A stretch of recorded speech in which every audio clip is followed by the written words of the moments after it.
Hello everyone, this is Aryan Thakkar, your coach and mentor, and welcome back to my YouTube channel on Aryan Tutorials, where in this video I'm going to take up your ISC Class 12 Economics Chapter 14, which is Banking, Commercial and Central Bank. मैंने अभी तक आपका national income, balance of payment, theory of income employment and money करा दिया है. बस 3 और chapter बाकी है, banking, government budget and fiscal policy. And with that we are going to wrap up your class 12 economics syllabus. अगर आपको मेरे कंटेंट पसंद आते हैं then I would please request you to like my video, share this YouTube channel with your friends, subscribe for more such quality explanation, because आपके support के बिना तो हम लोग कुछ भी नहीं है. अगर अभी तक आपने अपने दोस्तों को ये यूट्यूब चैनल शेयर नहीं किया है, प्लीज उन्हें भी मदद करिए, सिर्फ अकेले फायदा मत उठाइए, ठीक है. So without wasting any more time, let's get started. आज बैंकिंग करेंगे और ये वन शॉट वीडियो होगा. एक एक गो में पूरा चैप्टर को कवर अप करेंगे. सबसे पहले स्टार्ट करते हैं बैंक को समझने से. What is a bank? Basically bank को स्थापित किया किस लिए गया था? Why was bank established? क्योंकि लोग के पास जो पैसा पड़ा हुआ है, instead of it going unutilised, कोई एक ऐसा इंस्टीट्यूशन हो जो सारे पैसा को पूलन करे. पूलन करने का मतलब कलेक्ट करे, अक्यूमुलेट करे एंड उसको प्रोडक्टिव पर्पस में इस्तेमाल करे. सो बैंक का स्थापना ही इसीलिए किया गया था कि जो पब्लिक के पास पैसा है उसको चैनलाइज किया जा सके एंड उसको इन्वेस्टमेंट पर्पस के लिए किसी और को आगे फर्दर लोन दिया जा सके. सो bank is basically an institution that deals in finance, and इसीलिए आपका पहला कीवर्ड लगाया गया है that bank is a financial institution. ठीक है, bank is a financial institution because it deals in finance. Deals in finance, finance मतलब हो गया डील्स इन मनी. ठीक है, पैसा में डील करता है. It is a financial institution जिसका दो ही मेन काम है बैंक का. एक तो पब्लिक से पैसा लेना एंड आगे उन्हीं पब्लिक को किसी प्रोडक्टिव पर्पस के लिए लोन दे देना. So bank is suppose to accept deposits from the public. ठीक है, डिपॉजिट्स मतलब डिपॉजिट्स ऑफ मनी. लोग के पास जो सरप्लस पैसा पड़ा हुआ है वो लोग उसको बैंक में डिपॉजिट कर सकता है and bank uses them for lending function. आगे किसी और को लोन देने के लिए बैंक इस्तेमाल करता है उसी पैसा को, चाहे फिर वो इंडिविजुअल हो, हाउस होल्ड हो, कोई फर्म हो या गवर्नमेंट हो. बैंक सबको लोन प्रोवाइड कराता है. सो बैंक का एसेंशियल मतलब मेन फंक्शंस क्या क्या है? एक तो डिपॉजिट एक्सेप्ट करना, acceptance of deposit which is repayable on demand. यानी अगर आप सेविंग एंड करंट अकाउंट खुलाते हो बैंक में, सेविंग्स एंड करंट अकाउंट अगर आप खुलाते हो तो उसमें जो पैसा आप डिपॉजिट करते हो दे आर विड्रॉबल बाय चेक. आप उसको निकाल सकते हो, विड्रॉ कर सकते हो बाय ड्रॉइंग चेक्स. ठीक है, बाय ड्रॉइंग चेक्स. चेक्स को इशू करके आप उस पैसा को विड्रॉ कर सकते हो. दूसरा पर्पस है बैंक का लेंडिंग एंड इन्वेस्टमेंट के लिए. They bank basically uses the collected deposit, जो भी पैसा उन्होंने कलेक्ट किया है, for granting loans and securities to other, किसी और को प्रोडक्टिव पर्पस के लिए लोन दे देना. एंड इन्हीं दोनों प्रोसेस की वजह से through acceptance of deposits and lending function will get to see that commercial bank have the power, they have the capacity to create money in the economy, जिसको हम लोग क्रेडिट क्रिएशन प्रोसेस भी बोलते हैं, जो अभी आपका आगे आएगा. ठीक है, चलिए आगे बढ़ते हैं.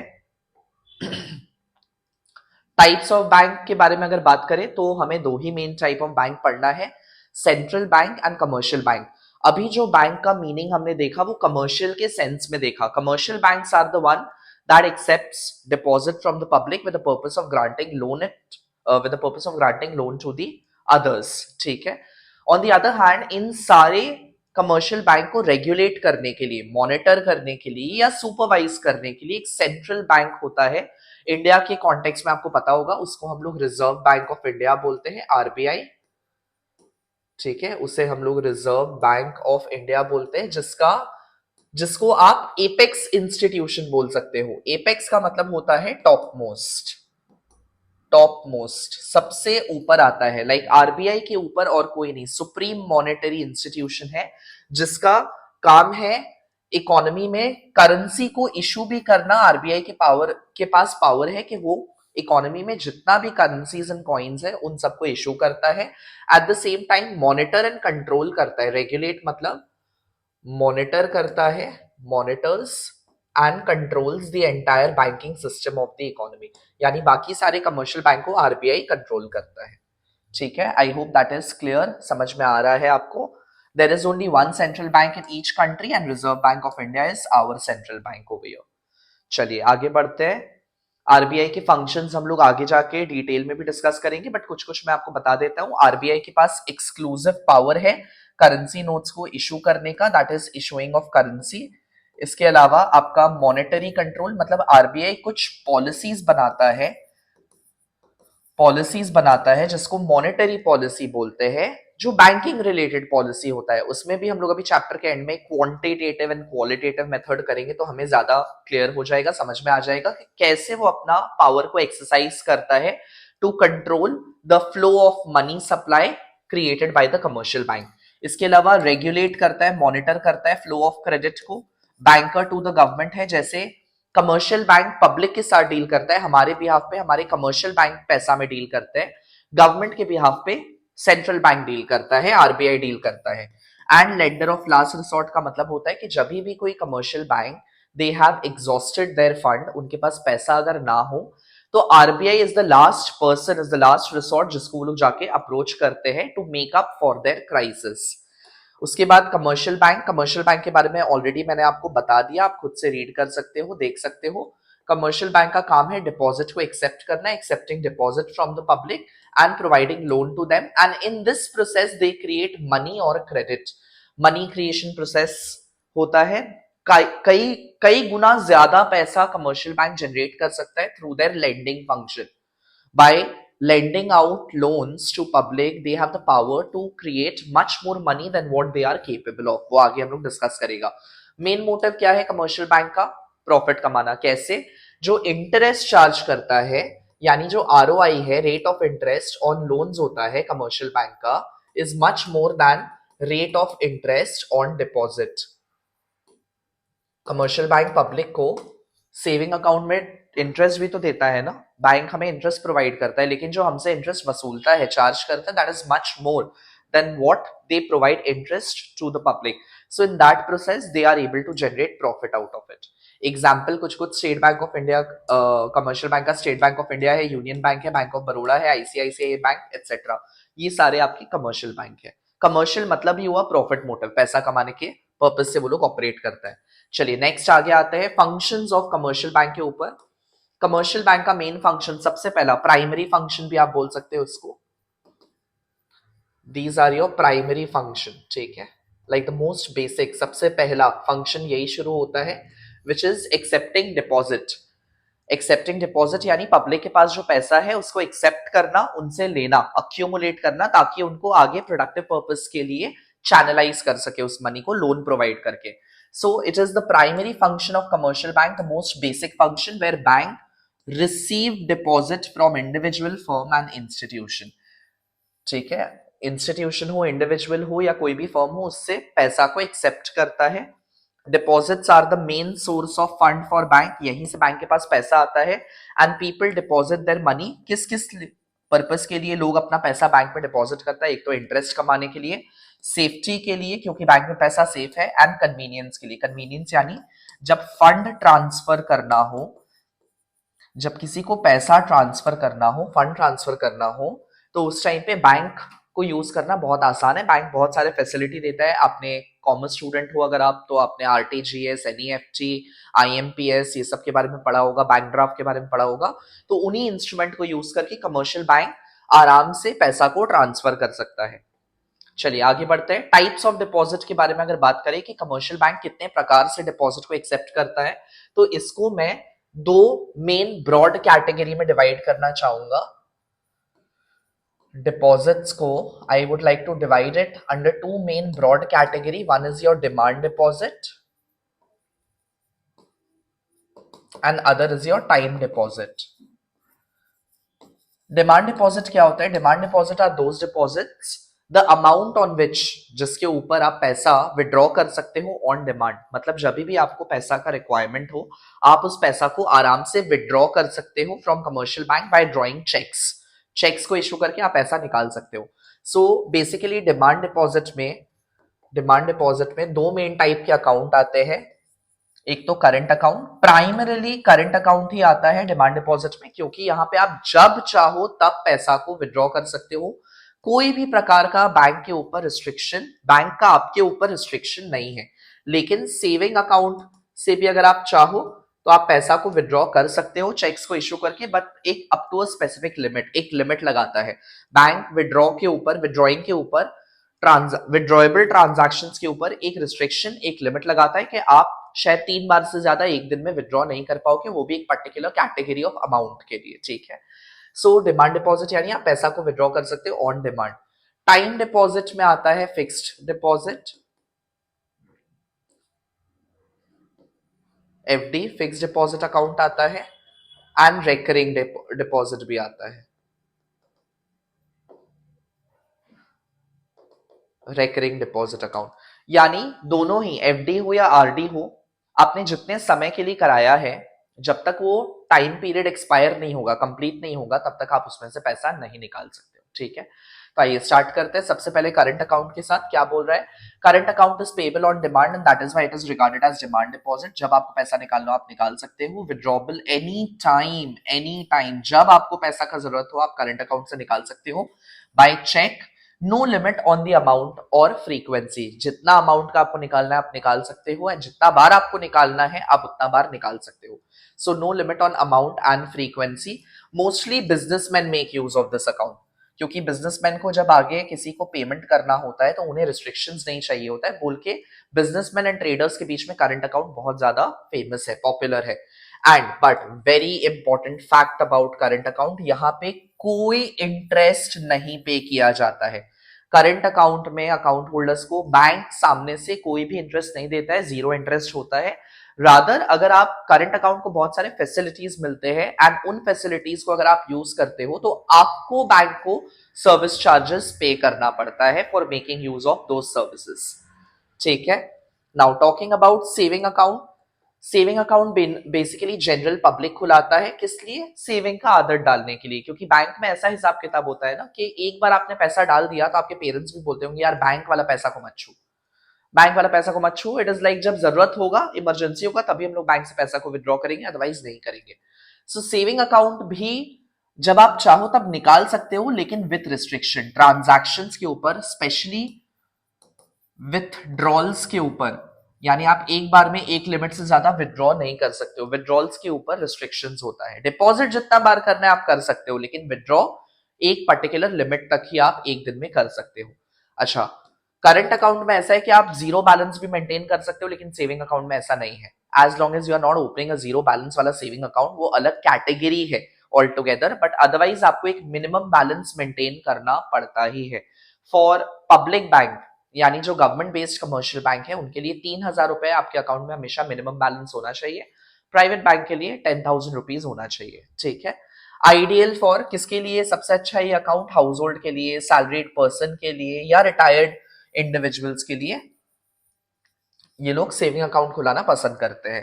एंड बैंक यहाँ पे बहुत ही नॉमिनल, नॉमिनल मतलब बहुत ही छोटा, स्मॉल या very less, little interest and high liquidity is provided. बहुत कम इंटरेस्ट दिया जाता है, लिक्विडिटी मतलब आपको जब पैसा निकालना हो आप निकाल सकते हो विद अ रिस्ट्रिक्शन, एक बार में, ठीक है। उसके बाद टॉकिंग अबाउट टाइम डिपॉजिट का, तो टाइम डिपॉजिट में फिक्स्ड डिपॉजिट और रेकरिंग डिपॉजिट दोनों आता है। दोनों का मतलब लगभग सेम ही है, बस अंतर ये है कि फिक्स डिपॉजिट में आप एक बार में लम सम यानी एक साथ बड़ा अमाउंट का एफडी कराते हो एक पर्टिकुलर टाइम पीरियड के लिए, 1 year, 3 years, 5 years, 10 years, 15 years, 20 years, depending upon आपका नीड कैसा है। एंड रेकरिंग अकाउंट में आप फिक्स्ड टाइम पीरियड के लिए मंथली बेसिस पे हर महीना कुछ पैसा, रेकरिंग अकाउंट तभी तो उसका नाम रेकरिंग है ना, इट री अकर्स अगेन एंड अगेन, तो कुछ समय के लिए आप डिपॉजिट करते जाते हो। सपोजिटली मैंने अगर 5 साल का रेकरिंग कराया, 5,000 रुपए पर महीने का, तो 60 मंथ्स तक, 5 साल मतलब 12 5 60, 60 महीनों तक मुझे हर महीना 5,000 रुपए अपने अकाउंट में जमा करना पड़ेगा, रेकरिंग अकाउंट में, ठीक है।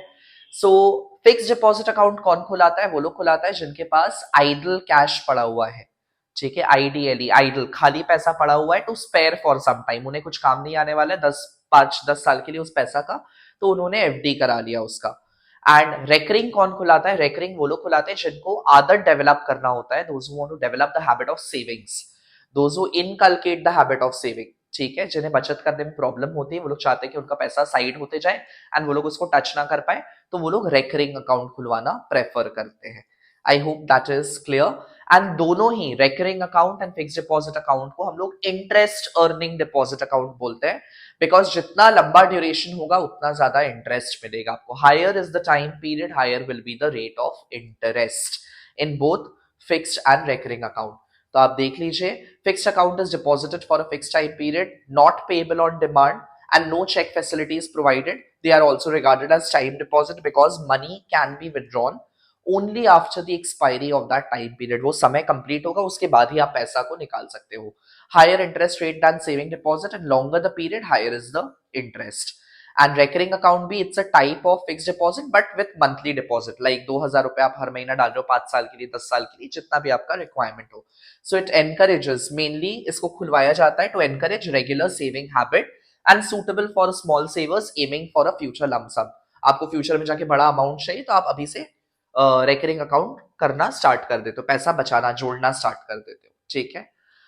नाउ नेक्स्ट, ये भी प्राइमरी फंक्शन ही है बैंक का कि बैंक ने जो भी पैसा पूल इन किया है यानी कलेक्ट किया है, अक्यूमुलेट किया है पब्लिक से, अब उसको बैंक करेगा क्या? अपने पास रखे तो कोई फायदा नहीं है, तो आगे उसको किसी प्रोडक्टिव पर्पस के लिए लोन प्रोवाइड करवा देना। So lending is the second primary function of commercial bank, where lending is a profitable business for bank as well, क्योंकि मैंने अभी आपको थोड़ी देर पहले बताया कि रेट ऑफ इंटरेस्ट जो बैंक चार्ज करता है लोन्स पे, that is much more higher than the rate of interest that banks provide on the deposit. यानी लोन के ऊपर ज्यादा ब्याज लेता है, डिपॉजिट्स के ऊपर कम देता है, एंड दैट इज हाउ बीच का मार्जिन उनका प्रॉफिट बन जाता है, ठीक है। So lending is the most profitable activity of bank and it is the main source of income. Bank charges higher interest on loan than what they pay on the deposit to earn profit, to make money. चलिए, talking about अगर lending के भी category के bank कैसे land करते हैं, सबसे पहले आता है कैश क्रेडिट एंड दूसरा होता है outright loan. Now cash credit और आउटराइट लोन का कॉन्सेप्ट लगभग सेम है, बस अंतर यह है कि cash credit generally short term के लिए प्रोवाइड किया जाता है, जबकि आउटराइट लोन या टर्म लोन्स भी आप बोलते हो, आउटराइट लोन को टर्म लोन्स भी बोला जाता है, ये जनरली मीडियम या लॉन्ग टर्म पीरियड के लिए दिया जाता है। कैश क्रेडिट, जब भी आप बैंक के पास से अगर लोन लेने जाओगे आपको कुछ ना कुछ गिरवी रखना पड़ेगा। सो कैश क्रेडिट में गिरवी या मॉर्गेज आप अपने करंट एसेट्स को दिखा के रखते हो, ठीक है, अपने करंट एसेट्स को एज अ सिक्योरिटी शो करके आप कैश क्रेडिट ले सकते हो उसके अगेंस्ट में। But in case of outright loan जो आपका फिक्स्ड एसेट्स होता है वो मॉर्गेज हो जाएगा। I hope as an account student आपको करंट एसेट्स और फिक्स्ड एसेट्स पता है क्या होता है। करंट एसेट्स वो होते हैं जो कि लिक्विडेट हो जाएगा एक अकाउंटिंग साइकिल के अंदर में, 1 ईयर के अंदर में it will be converted into cash. Fixed assets वो होता है जो कि एक अकाउंटिंग साइकिल को पार करके रिपीटेडली यूज होगा, यानी मोर देन 1 ईयर का यूजेज होगा, उसको फिक्स्ड एसेट्स हम लोग बोलते हैं, ठीक है। दोनों के ही केस में जब बोरोवर बैंक को अप्रोच करता है तो बैंक बोरोवर के नाम पे एक करंट अकाउंट खोल देता है, जिसको लोन अकाउंट या डेरिवेटिव अकाउंट भी बोला जाता है। याद रखिए, जब एज अ कस्टमर आप बैंक में पैसा डिपॉजिट करते हो, जब एक कस्टमर बैंक में पैसा डिपॉजिट करेगा तो उसको प्राइमरी डिपॉजिट बोलते हैं, ठीक है, उसको प्राइमरी डिपॉजिट बोलते हैं। यानी प्राइमरी डिपॉजिट में सेविंग अकाउंट भी आ सकता है, करंट अकाउंट भी आ सकता है, फिक्स्ड डिपॉजिट अकाउंट भी आ सकता है और रेकरिंग डिपॉजिट अकाउंट भी आता है। लेकिन जब एक बैंक कस्टमर को लोन दे रहा है तो उसको हम लोग डेरिवेटिव डिपॉजिट बोलते हैं।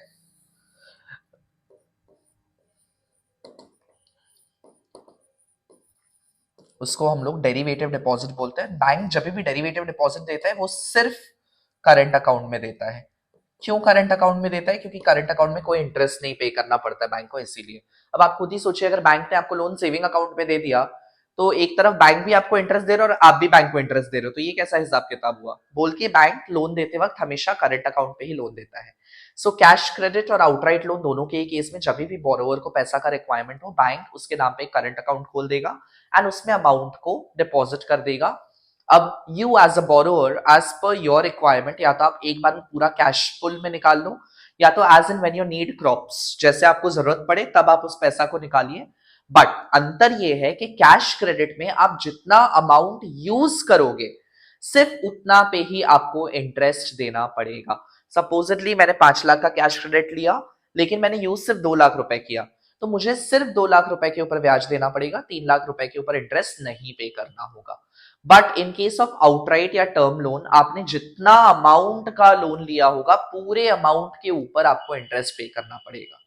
ठीक है, वहां पे यूजेज के ऊपर कुछ नहीं है। सो कैश क्रेडिट में main part is interest is charge only on the amount withdrawn, जितना अमाउंट आप यूज करोगे उतना पे आपको लोन देना पड़ेगा। बट आउटराइट लोन में interest is charge on the full amount even if not fully used. चाहे आप इस्तेमाल करो नहीं करो, आपने जितना टाइम पीरियड के लिए लोन लिया है आपको पूरा पूरी ब्याज इंटरेस्ट चुकाना पड़ेगा। I hope that is clear. चलिए, moving to the next category of loan, overdraft facility and discounting of bills of exchange. Now overdraft करने का मतलब होता है ओवर विड्रॉ करना। Overdraft means over draw. Overdraw मतलब होता है कि ओवर विड्रॉ कर लेना। ये भी करंट अकाउंट होल्डर्स को ही दिया जाता है ये फैसिलिटी, जहां पे up to a specified limit, एक लिमिट तक कोई भी करंट अकाउंट होल्डर अपने अकाउंट से एक एक्सटेंट तक जितना बैलेंस है उससे ज्यादा का चेक्स ड्रॉ करके दे सकता है। बैंक उसको क्लियर कर देगा, डिसऑनर नहीं करेगा। यानी आप अपने अकाउंट में जितना बैलेंस स्टैंडिंग है, it is only for current account, आपके अकाउंट में जितना बैलेंस स्टैंडिंग है up to a specified limit, आप उससे ज्यादा पैसा विड्रॉ कर सकते हो। एंड आप जितना ओवर ड्रॉ करोगे अपने अमाउंट को, बैंक उसके ऊपर इंटरेस्ट चार्ज कर लेगा। वही है आपका ओवरड्राफ्ट फैसिलिटी। सो देखिए, it is given to the customers with current account where bank allows withdrawal beyond available balance, जितना बैलेंस है उससे ज्यादा विड्रॉ कर सकते हो but up to a certain limit. अब कितना लिमिट वो डिपेंड करता है कि आप एज अ कस्टमर कैसे हो with the bank. Like if you are a very good customer, आप हमेशा कभी भी आपका कोई चेक बाउंस नहीं हुआ, डिले नहीं हुआ, आपका क्रेडिट स्कोर या सिविल स्कोर बहुत अच्छा है, तो बैंक आपका लिमिट ज्यादा देगा। अगर आप नॉर्मल से कस्टमर हो तो आपको लिमिट कम मिलेगा। ठीक है, सो आप एक लिमिट तक ज्यादा अमाउंट निकाल सकते हो। Interest is charge only on the overdrawn amount, जितना पैसा आप निकालोगे उसके ऊपर बैंक आपका इंटरेस्ट चार्ज कर लेगा। ये है आपका overdraft facility. Now discounting of bills of exchange आपने ऑलरेडी क्लास 11 में किया होगा, इसके बारे में बिल्स ऑफ एक्सचेंज चैप्टर है। बिल्स ऑफ एक्सचेंज क्या होता है कि जब भी एक क्रेडिट ट्रांजैक्शन होता है, क्रेडिट ट्रांजैक्शन होता है between a customer and a firm और अ बिजनेस, तो वहां पे जो सपोज कोई कस्टमर, मैं कस्टमर हूं, मैंने आपसे उधार में कोई गुड्स लिया, तो आप मेरे क्रेडिटर हुए। तो क्योंकि मैंने आपसे उधार में गुड्स लिया है तो बेसिकली आपको लगेगा कि पैसा मिले या ना मिले, तो बेसिकली आप एक बिल्स ऑफ एक्सचेंज बना दोगे which is like a promissory note, जो कि लीगल पेपर में बनाया जाता है, वेयर उसमें डिटेल्स लिखा रहेगा that I Aryan Thakkar promise to pay a sum of इतना इतना rupees within a time period of इतना इतना समय to whatever is your name as a student. ठीक है, सो बेसिकली एक बिल ड्रॉ कौन करेगा? मैंने आपसे गुड्स लिया तो आप मेरे क्रेडिटर हुए और मैं आपका डेटर हुआ। मैं आपका एसेट हूं क्योंकि आप मुझसे पैसा पाओगे, और आप मेरे क्रेडिटर हो क्योंकि आप मुझे पैसा चुकाओगे। तो क्रेडिटर बिल बनाएगा डेटर के ऊपर। अ bill is drawn by a creditor on the debtor stating the amount and the time period जिस टाइम के अंदर में उस अमाउंट को चुकाना है। जनरली बिल्स ऑफ एक्सचेंज का टाइम पीरियड 90 डेज तक का ही होता है। Usually it is made for 90 days and 3 days grace, 3 दिन एक्स्ट्रा मिलता है पेमेंट को चुकाने के लिए। कोई अगर बैंक हॉलिडे हुआ या वीकेंड्स हो गया तो उसके लिए 3 दिन एक्स्ट्रा ग्रेस पीरियड मिलता है। सो यूजुअली 93 डेज के लिए बिल को ड्रॉ किया जाता है। अ bill is drawn by a creditor on the debtor. Debtor क्या करेगा, मैं क्या करूंगा, मैं जिस बिल को साइन करूंगा यानी I will agree, and then आप उस बिल को होल्ड करके रख लोगे। So who is the holder of the bill? Creditor is the holder of the bill. Now अगर 93 डेज के पहले या 90 डेज के पहले, 3 महीनों के पहले अगर क्रेडिटर को पैसा का रिक्वायरमेंट हुआ, तो क्रेडिटर अपने बैंक के पास जाके उस बिल को प्रेजेंट कर सकता है एंड बोल सकता है कि मुझे टाइम से पहले पैसा दे दो। बैंक बोलेगा क्योंकि आप बिल के मैच्योरिटी होने से पहले ही पैसा मांगने आ गए हो, ठीक है मैं इसको अप्रूव कर लेता हूं, लेकिन बिल का जो अमाउंट है वो पूरा अमाउंट मैं आपको नहीं दूंगा, रादर कुछ पैसा मैं आपको डिडक्ट करके दूंगा, पैसा काट के दूंगा, जिसको डिस्काउंटिंग चार्जेस बोला जाता है। तो सपोजिटली अगर 1000 रुपए का बिल है तो बैंक बोलेगा मैं आपको सिर्फ 900 रुपए ही अप्रूव करूंगा, 90% ऑफ द बिल दे देता हूं, 10% मैं आपको नहीं दूंगा। क्योंकि आपको फंड का रिक्वायरमेंट है तो आप अग्री कर जाओगे, creditor agrees to the bill agrees to this condition made by the bank and वो एक्सेप्ट कर लेता है, उससे पैसा मिल गया। अब डेट ऑफ मैच्योरिटी पे जब ये बिल ऑनर होगा या ट्रांसफर होगा डेटर से क्रेडिटर के अकाउंट में, तो बैंक पूरा 1,000 रुपए काट लेगा एंड बीच का 100 रुपए उसका प्रॉफिट हो जाएगा, 10% उसका प्रॉफिट हो जाएगा। इसी पूरे प्रोसेस को हम लोग discounting of bills of exchange बोलते हैं, ठीक है। So basically bills of exchange is drawn by a creditor on the debtor usually for 90 days. Bank discounts the bill, deducts the commission and pays to the creditor and upon maturity जब bill honour हो जाएगा bank receives the full payment from the debtor's bank, पूरा पैसा उसको मिल जाएगा, बीच का margin वो profit बना देगा। आई होप दैट इज क्लियर, इतना आपको समझ में आ गया। चलिए आगे बढ़ते हैं नेक्स्ट फंक्शन के ऊपर, facilitation of payment through cheques. Facilitation का मतलब होता है facility,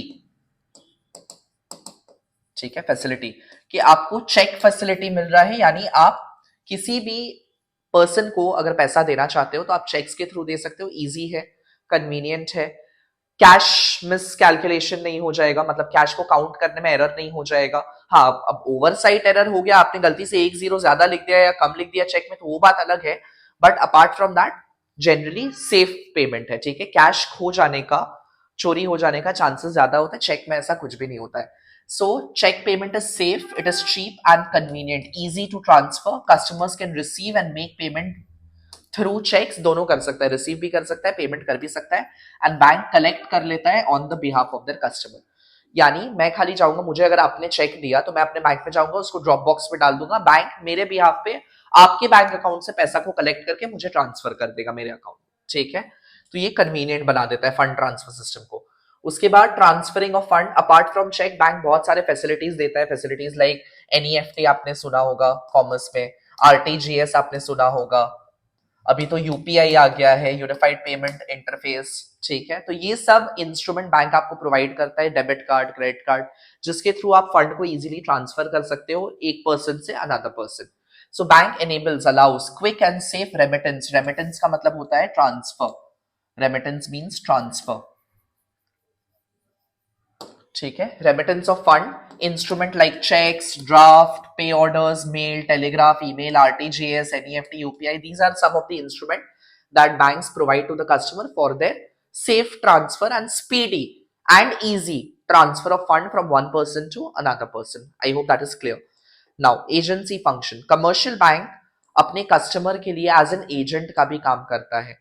so as an agent बहुत सारा फंक्शंस है जो वो फुलफिल कर देता है, जैसे कलेक्ट करना पेमेंट को कस्टमर के बिहाफ पे, पेमेंट कर देना कस्टमर के बिहाफ पे किसी थर्ड पार्टी को, किसी और को, sale and purchase of stock, shares and mutual fund, अगर आपको किसी सिक्योरिटी में इन्वेस्ट करना है, शेयर्स खरीदना है, म्यूचुअल फंड खरीदना है, बॉन्ड्स खरीदना है, इन अदर वर्ड्स निवेश करना है, इन्वेस्ट करना है अपना पैसा को, बैंक आपको उसमें भी असिस्ट करता है या हेल्प करता है।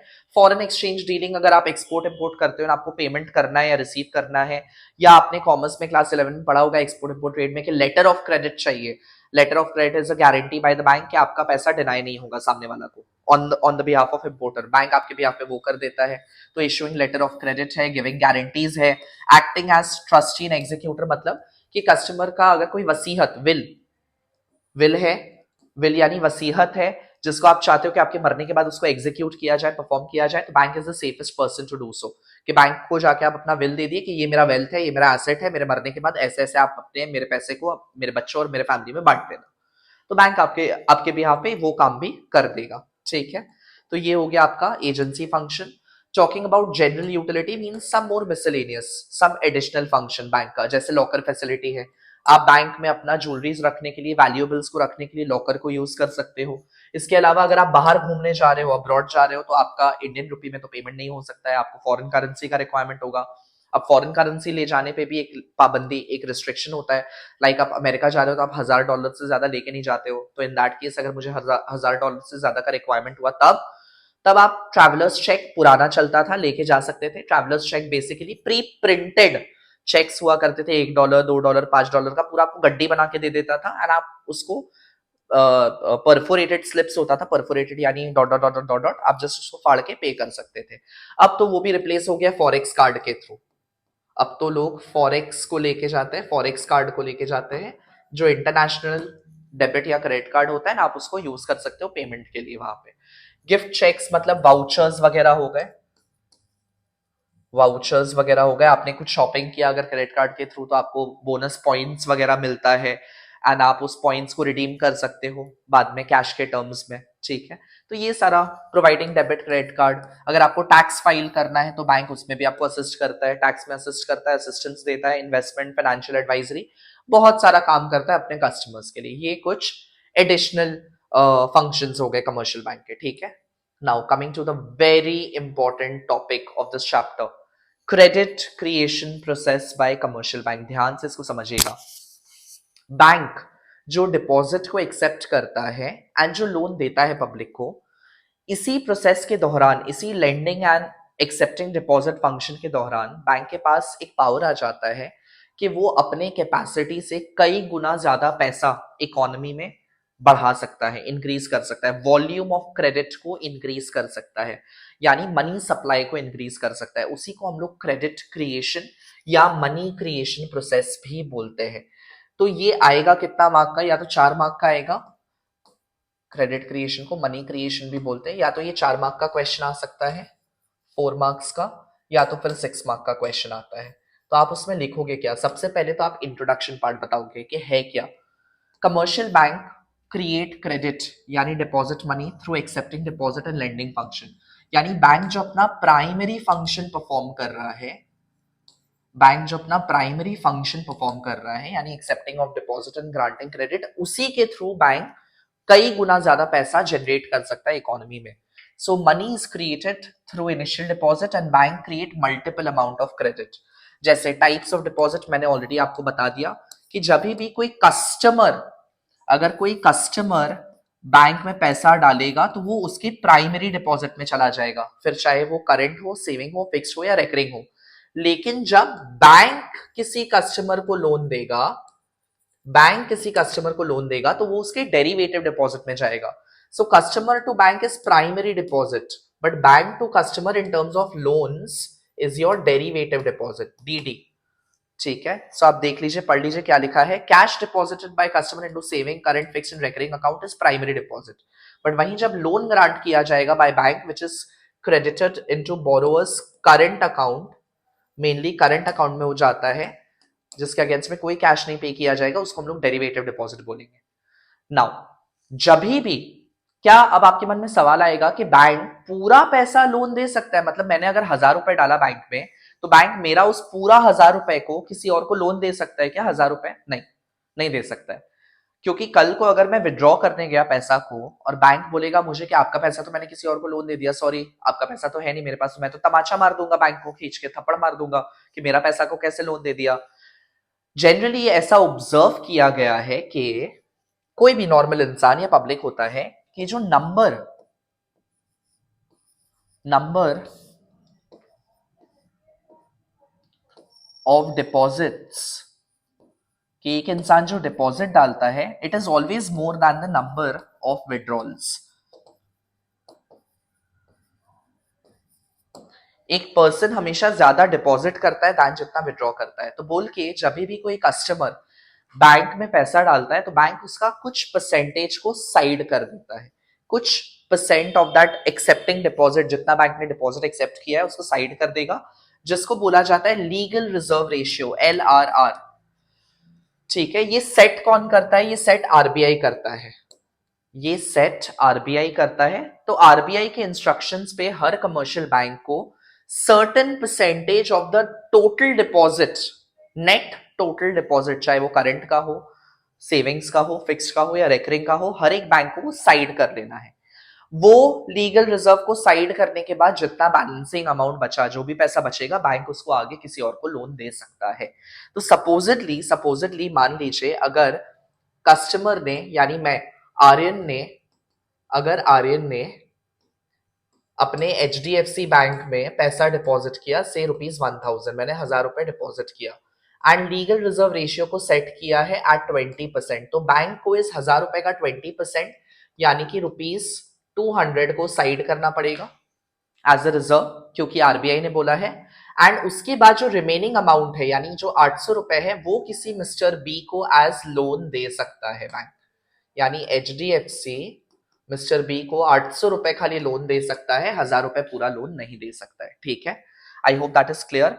उसके बाद आता है सवाल कि आखिरकार कितना पैसा जनरेट कर सकता है bank, how much money can be generated on the part of bank.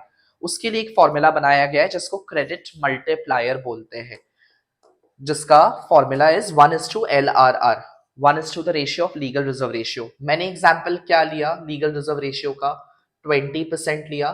तो उस हिसाब से अगर मैं 1/20% करूं तो ये क्या बन जाएगा आपका, 100/20 हो जाएगा।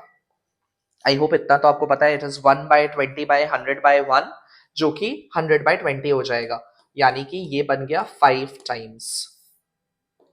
ठीक है, ये बन गया 5 टाइम्स। प्लीज याद रखिएगा, कोई भी मल्टीप्लायर का आंसर जब आप लिख रहे हो तो गुना में लिखिएगा।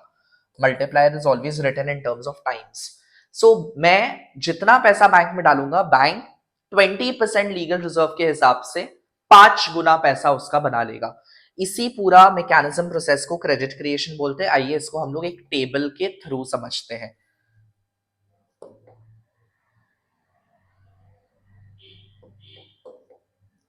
इसी को एक टेबल के थ्रू समझते हैं।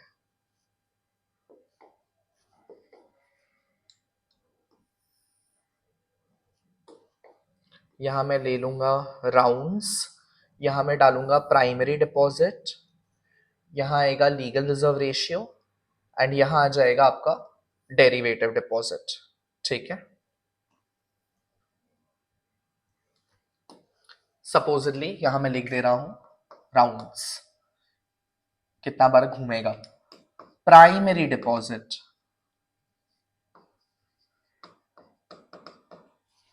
लीगल रिजर्व रेशियो जिसको मान लेते हैं 20% पे सेट किया है, एंड यहां ले लेते हैं डेरिवेटिव डिपॉजिट। डेरिवेटिव डिपॉजिट मतलब लोन हो गया। ठीक है, मान लीजिए इनिशियल डिपॉजिट आता है बैंक में, इनिशियल डिपॉजिट आता है बैंक में ₹1000 का, 1000 रुपए का, और लीगल रिजर्व रेशियो को सेट किया गया है एट 20%।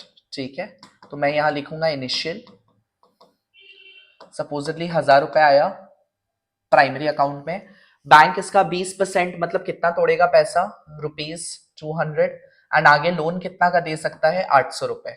नाउ ये जो पूरा क्रेडिट क्रिएशन प्रोसेस का एक जो फाउंडेशन है, बोलते हैं ना, एक अजम्पशन जिसके ऊपर बना हुआ है, वो ये है कि ऐसा मान लिया जाएगा, one very important assumption which is transactions all transactions are banked, यानी कोई भी ट्रांजैक्शन जो होना है वो बैंक के थ्रू ही होना है। मतलब अब ये जो 800 रुपए है, सपोजिटली मिस्टर ए ने 1000 रुपए बैंक में डाला, बैंक ने मिस्टर ए का 200 रुपए लीगल रिजर्व तोड़ा है, मिस्टर बी को 800 रुपए का लोन दे दिया। अब फर्स्ट राउंड में मिस्टर बी डेफिनेटली अगर ये लोन लिया है तो आगे किसी को पेमेंट करने के लिए लिया होगा ना, कुछ पेमेंट वेमेंट करने के लिए लिया होगा। तो जब हम लोग ये अजम्पशन ले लेते हैं that all transactions are bank, मतलब कि ये पैसा घूम के बैंक में ही आ जाएगा वापस से। तो मिस्टर बी जब किसी को पेमेंट करेगा, सपोजिटली मिस्टर सी को पेमेंट किया, तो मिस्टर सी के प्राइमरी अकाउंट में घूम के आ गया वापस से। राइट, मिस्टर बी ने 800 रुपए का लोन लिया किसी पार्टी को पेमेंट करने के लिए, तो उस पार्टी के चाहे सेविंग्स में हो, करंट में हो, फिक्स्ड में हो, रेकरिंग में हो, 800 रुपए घूम के आ गया। तो बैंक उस 800 रुपए का क्या करेगा, 20% तोड़ देगा, मतलब 160 रुपए तोड़ देगा, एंड 640 रुपए किसी और को लोन दे देगा, से मिस्टर डी को। मिस्टर डी ने लोन ले लिया। अब सेकेंड राउंड में मिस्टर डी भी तो किसी को पेमेंट करेगा उस 640 का, तो वो किसी मिस्टर ई के अकाउंट में घूम फिर के वो पैसा वापस से उसके प्राइमरी अकाउंट में आ जाएगा। तो मान लीजिए 640 रुपए मिस्टर ई को पेमेंट किया, तो वो उसके प्राइमरी अकाउंट में आ गया। बैंक क्या करेगा, इसका भी 20% तोड़ेगा, यानी 128 रुपए, एंड कितना लोन दे देगा, 512 रुपए मिस्टर एफ को। तो ये प्रोसेस ऐसे घूमते रहेगा, third round, fourth round, fifth round. अब आपका सवाल आएगा, भैया क्या ये इनडेफिनेट पीरियड तक चलेगा, इनफाइनाइट पीरियड तक चलेगा? आपका answer is no, infinite period तक नहीं चल सकता, क्योंकि हम लोग क्या देख रहे हैं, विद ईच सक्सेसिव राउंड, हर एक राउंड के साथ साथ जो अमाउंट जो जनरेट हो रहा है वो कम होते जा रहा है। मतलब इसका एंड आएगा, बट इसका एंड कब आएगा, उसके लिए कैसे निकाला जाएगा, मैंने अभी आपको बताया, क्या यूज किया जाएगा, क्रेडिट मल्टीप्लायर। एंड क्या है credit multiplier, legal reserve ratio. which is 1/20%, and 1/20% is 100/20, and 100/20 is 5 times, 5 गुना। तो मतलब ये पैसा तब तक चलेगा जब तक कि 1000 रुपए का 5 गुना 1000 इंटू 5 यानी कि 5000 रुपए जब तक जनरेट ना हो जाए तब तक 200 का 5 गुना 200 का 5 गुना यानी कि जब तक 1000 रुपए का रिजर्व ना मेंटेन हो जाए तब तक, एंड 800 रुपए का 5 गुना 800 का 5 टाइम्स, मतलब कि जब तक 4000 रुपए पैसा लोन ना दे दे बैंक आगे किसी और को तब तक। तो 1000 रुपए का बैंक 5000 रुपए बना देगा, 200 रुपए रिजर्व शुरू करके बैंक 1000 रुपए का रिजर्व कर लेगा, एंड 800 का लोन देते देते उसका 5 गुना यानी 4000 रुपए का लोन बना देगा उसको। इसी को हम लोग क्रेडिट क्रिएशन प्रोसेस बोलते हैं, या मनी क्रिएशन प्रोसेस बोला जाता है, कि बैंक मनी को क्रिएट करता है, मनी क्रिएशन या क्रेडिट क्रिएशन। ठीक है। Commercial bank through their lending function, loan देता है बोल के, through their lending function they have the power to create much more money than what they are capable of. तो इसी को हमने समझाया है यहां पे। तो आइए आप देखिए, फॉर्मूला मैंने बता दिया। एग्जाम्पल सपोजिटली आप ले लीजिए, इनिशियल डिपॉजिट है 1000 रुपए का, लीगल रिजर्व रेशियो मैंने मान लिया है 20%, मतलब कि 5 गुना पैसा। सो मनी मल्टीप्लायर हो जाएगा 5, और ये आ जाएगा 5 टाइम्स, मतलब 1000 रुपए का 5 गुना यानी 5000 रुपए बन जाएगा। दस final money supply will become 5 times of the initial deposit. इसी को आप टेबल के थ्रू समझाओगे कि सपोजिटली इनिशियल डिपॉजिट 1000 रुपए डाला, 200 रुपए रिजर्व टूटा, 800 रुपए लोन चला गया, फिर 800 घूम के आया, 160, 640, 640, 128, 512, ऐसे करके ये टोटल 5000, 1000 एंड 4000 तक चलेगा। ये टेबल आप बनाओगे, ठीक है, एंड देन इसको थोड़ा सा एक्सप्लेन करोगे, बस आपको आपका नंबर मिल जाएगा। इसके बाद आते हैं हम लोग नेक्स्ट, रिलेशनशिप क्या है। मान लीजिए अगर लीगल रिजर्व रेशियो 20% है, तो 1:20% हो गया 5 times. When the legal reserve ratio is 20% तो 5 टाइम्स। अब अगर मैं लीगल रिजर्व रेशियो को बढ़ा दो, इफ LRR इज इंक्रीज, से उसको 30% कर दो, सो 1:30% हो जाएगा 10/30, 100/30, एंड 100/30 आ जाएगा 3.33 टाइम्स, राइट, 3.33 टाइम्स। एंड अगर मैं लीगल रिजर्व रेशियो को कम कर दू, से 1/10% कर दिया मैंने, सो 100/10, 100/10 हो जाएगा आपका 10 टाइम्स, 10 गुना। तो इससे आपको क्या समझ आ रहा है कि लीगल रिजर्व रेशियो को अगर बड़ा कर देते हैं, 20 से 30% कर देते हैं, तो जो मल्टीप्लायर का साइज है वो छोटा हो जा रहा है। मतलब लीगल रिजर्व रेशियो और क्रेडिट मल्टीप्लायर में इनवर्स रिलेशन है, उल्टा है। जितना रिजर्व्स आप बढ़ाओगे, मतलब कि बैंक को ज्यादा पैसा एज अ रिजर्व मेंटेन करना पड़ेगा, तो वो कम पैसा लोन दे सकता है, तो बोल के मनी क्रिएशन छोटा हो जाएगा। सो क्रेडिट मल्टीप्लायर का साइज छोटा हो जाएगा। एंड अगर आप लीगल रिजर्व रेशियो को कम कर दोगे, मतलब कमर्शियल बैंक को कम पैसा एज रिजर्व रखना है, तो वो लोग ज्यादा पैसा लोन दे सकता है, ज्यादा पैसा लोन दे सकता है बोल के ज्यादा पैसा क्रिएट कर सकता है। सो क्रेडिट मल्टीप्लायर का साइज बड़ा हो जाएगा, या मनी क्रिएशन इंक्रीज हो जाएगा। तो वही रिलेशनशिप मैंने यहाँ पे लिखा है, that there is an inverse relation between legal reserve ratio and money multiplier, कि जितना LRR हायर होगा उतना कम पैसा जनरेट होगा। लेकिन डायरेक्ट रिलेशन है between initial deposit and money supply, कि जितना पैसा आप डालोगे, depending upon legal reserve ratio का साइज, मनी सप्लाई उतना ज्यादा बढ़ेगा। मतलब 1000 रुपए की जगह अगर मैं 2000 डालता, 1000 रुपए का 5 गुना हो गया 5000। अगर मैं 2000 डिपॉजिट करता, तो फिर 5 गुना के हिसाब से कितना हो जाता, 10,000 रुपए, 10,000 rupees. So there is a direct relationship between जितना डिपॉजिट आप डालोगे एंड जितना मनी सप्लाई होगा, depending upon the size of multiplier. I hope that is clear, इतना आपको समझ में आ गया। सेंट्रल बैंक का मीनिंग मैं आपको दोबारा से नहीं बता रहा हूं, आप खुद से देख सकते हो। एपेक्स मतलब टॉप मोस्ट है, ये पूरा इकोनॉमी को कंट्रोल करता है, रेगुलेट करता है, मॉनिटर करता है, पूरा बैंकिंग सिस्टम को संभालता है। RBI for example. डिफरेंसेस भी आप खुद से देख सकते हो, कर लेना, कोई भी एटलीस्ट 4 डिफरेंस तो कर ही लेना। Like central bank is the apex institution यानी top most, and commercial bank is a constituent unit, मतलब it is just a part of banking system, part of banking system, ठीक है, it is just mere a part of banking system। इसके पास कोई power नहीं है, exclusive power नहीं RBI की तरफ। ऑब्जेक्टिव, आरबीआई किसके साथ डील करता है, किस मोटिव के साथ डील करता है, पब्लिक वेलफेयर एंड स्टेबिलिटी, कि इकोनॉमी अनस्टेबल ना हो जाए, उसको स्टेबलाइज करने का काम करता है, जबकि commercial bank profit making body है, क्योंकि कमर्शियल बैंक भी sort of joint stock company है। इनका मेन मोटो है पैसा कमाना। फंक्शंस का बात करें तो आरबीआई रेगुलेट करता है, कंट्रोल करता है, पॉलिसी बनाता है, मॉनेटरी पॉलिसी को बनाता है, जबकि कमर्शियल बैंक सिर्फ डिपॉजिट को एक्सेप्ट करता है, पब्लिक को लोन ग्रांट करता है। नोट इशू, आरबीआई के पास एक्सक्लूसिव पावर है करेंसी को इशू करने का, कमर्शियल बैंक के पास ऐसा कोई भी पावर नहीं है। Ownership generally RBI government owned है, सरकार के अंदर में आता है, दोनों हो सकता है कमर्शियल बैंक, प्राइवेट या government owned both. And dealing, ये जनरली सरकार और बैंक के साथ डील करता है, जबकि ये जनरल पब्लिक के साथ डील करता है। I hope that is clear. Moving towards function of central bank, सबसे पहला bank of issue. Bank of issue का मतलब हुआ कि सेंट्रल बैंक के पास एक्सक्लूसिव सोल मोनोपोली पावर है, इकोनॉमी का जितना भी करेंसी है, चाहे वो कॉइन्स हो चाहे वो पेपर करेंसी हो, सब आरबीआई ही इशू करता है। Please remember the keyword that RBI print notes but mint, MINT, coins को मिंट किया जाता है, प्रिंट नहीं, ठीक है, mint coins and print notes. This is the word which you should remember.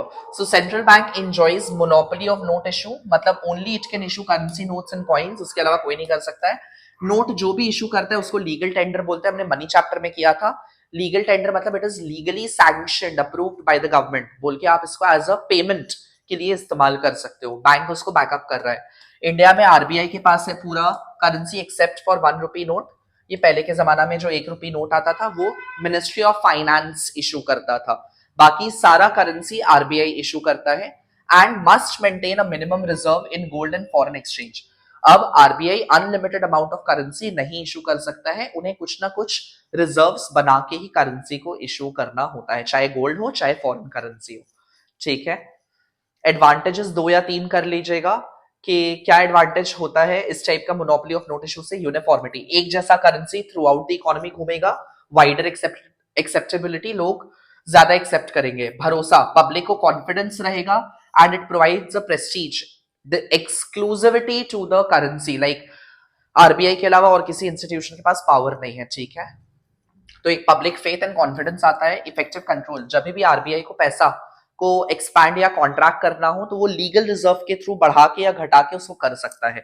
या डीमोनेटाइजेशन, जब 500 और 1000 रुपए के नोट बंद कर दिए गए थे, ऐसा कुछ एक्सरसाइज करना हो आरबीआई को, कोई पॉलिसी, तो वो कर सकता है, क्योंकि उन्हीं से सारा पैसा निकलता है और उन्हीं में आके समा जाता है। 2 या 3 एडवांटेज कर लेना। Moving to the next function, banker, fiscal agent and advisor to the government. यानी एज अ बैंकर का अगर मैं बात करूं तो गवर्नमेंट के बिहाफ पे Reserve bank of India payment accept भी करता है एंड गवर्नमेंट के बिहाफ पे पेमेंट करता भी है, किसी और को पेमेंट कर भी देता है। सो मतलब डिपॉजिट्स भी एक्सेप्ट करता है एंड पेमेंट भी कर देता है ऑन बिहाफ ऑफ गवर्नमेंट। अगर फिस्कल एजेंट का बात करें, फिस्कल पॉलिसी जब पढ़ेंगे तो हमें पता चलेगा फिस्क का मतलब क्या होता है।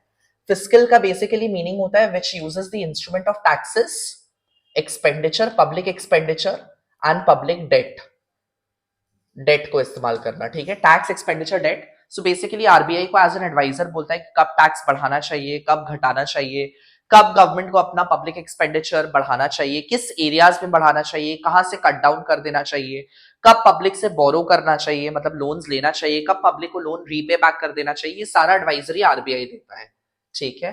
And advisor to the government के आपने बीओपी मैंने पढ़ाया आपको, कब रीवैल्यू करना है, कब डीवैल्यू करना है करेंसी को, बजट में अगर डेफिसिट है तो किस किस सोर्सेस से आपका फंड उठाना है, ये सारा एडवाइजरी आरबीआई प्रोवाइड करवाता है गवर्नमेंट को, ठीक है।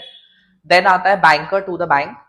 जैसे हम अपना खाता, हम अपना बैंक अकाउंट कमर्शियल बैंक के साथ खुलाते हैं, सिमिलरली कमर्शियल बैंक भी अपना अकाउंट आरबीआई के साथ मेंटेन करता है। अब कैसे मेंटेन करता है, ये जो लीगल रिजर्व रेशियो है, इस लीगल रिजर्व रेशियो का 2 हिस्सा कर दिया जाता है। एक होता है कैश रिजर्व रेशियो एंड दूसरा होता है statutory liquidity ratio, CRR and SLR. Cash reserve ratio and statutory liquidity ratio. Basically cash reserve ratio क्या करना है कि हर कमर्शियल बैंक को सेंट्रल बैंक के पास अपना उस सर्टेन परसेंटेज ऑफ रिजर्व का पैसा को डिपॉजिट करा देना है in the form of cash reserve, CRR. तो सीआरआर वाला जो हिस्सा है वो कमर्शियल बैंक सेंट्रल बैंक के पास जमा करा देता है, बट एसएलआर वाला जो हिस्सा है कमर्शियल बैंक इटसेल्फ खुद के पास रखता है वो पैसा, ठीक है, they keep it with itself, SLR वाला हिस्सा। ये लिक्विडिटी रेशियो है, मतलब कल को अगर पैसा किसी को रिटर्न बैक करना है तो वो लोग एसएलआर से कर सकता है, कोई अगर विड्रॉ करना है तो वहां से निकाल के दे सकता है, क्योंकि बाकी का तो पैसा लोन पे चला गया, ठीक है। तो सेंट्रल बैंक के पास सारे कमर्शियल बैंक का cash reserve ratio centralised form में, सेंट्रलाइज यानी अंडर वन रूफ, एक छत के नीचे मेंटेन्ड है। तो इसी की वजह से अगर किसी कमर्शियल बैंक को दूसरे कमर्शियल बैंक के साथ फंड ट्रांसफरिंग करना है, पैसा भेजना है, तो फिजिकली फंड ट्रांसफर करने के जगह आरबीआई को बोल के एडजस्टमेंट करा सकता है कि आप खाली एक एंट्री पास कर दीजिए, मेरा कैश रिजर्व को डेबिट कर दीजिए एंड जिस बैंक को मैं पेमेंट करना चाहता हूं उसके कैश रिजर्व को आप क्रेडिट कर दीजिए। तो इस टाइप का ट्रांसफर एंट्री को करके किसी भी क्लेम्स को सेटल ऑफ किया जा सकता है, क्योंकि सीआरआर मेंटेन्ड है सारे कमर्शियल बैंक का आरबीआई के पास, ठीक है। सो सेंट्रल बैंक और कमर्शियल बैंक का रिलेशनशिप यही सेम है जो कमर्शियल बैंक और पब्लिक का है, क्योंकि सेंट्रल बैंक कस्टोडियन मतलब उसके कस्टडी में है सारे कमर्शियल बैंक का कैश रिजर्व, बोल के commercial bank will have to keep a percentage of the deposit that is CRR with the central bank, जिसके अगेंस्ट में शॉर्ट टर्म लोन्स प्रोवाइड कर सकता है सेंट्रल बैंक कमर्शियल बैंक को, discount कर सकता है, डिस्काउंट भी नहीं री डिस्काउंट कर सकता है बिल्स ऑफ एक्सचेंज को, एडवांसेस क्रेडिट लोन दे सकता है एटसेट्रा, ठीक है।